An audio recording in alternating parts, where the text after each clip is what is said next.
उसने कब्रिस्तान में अपनी मृत मां को फिर से देखने की उम्मीद में एक इच्छा की। अप्रत्याशित रूप से एक जादुई बात हुई। वो आदमी अचानक बेहोश हो गया। जब वो उठा तो उसने पाया कि उसके हाथ बहुत कोमल हो गए थे। जब वो चला गया तो वो पहले से ही एक किशोर था। न केवल वो जल्दी से चलने में सक्षम हो गया, बल्कि साइकिल चलाना भी बहुत आसान हो गया। इससे पहले कि वो समझ पाता कि क्या हुआ था, उसने पाया कि सड़क पर सभी कारें ऐसी ब्रांड की थीं जिन्हें दशकों पहले बंद कर दिया गया था।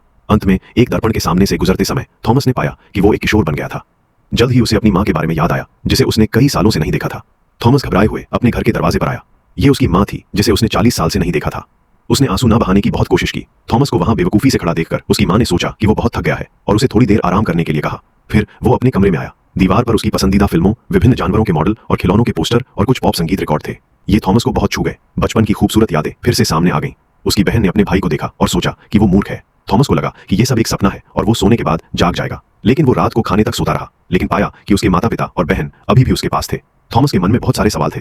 क्या ये वास्तव में एक सपना नहीं था? लेकिन वो कुछ नहीं कर सकता था और एक बार में केवल एक कदम उठा सकता था। जब वो अगली सुबह उठा तो थॉमस अभी भी एक किशोर की तरह लग रहा था।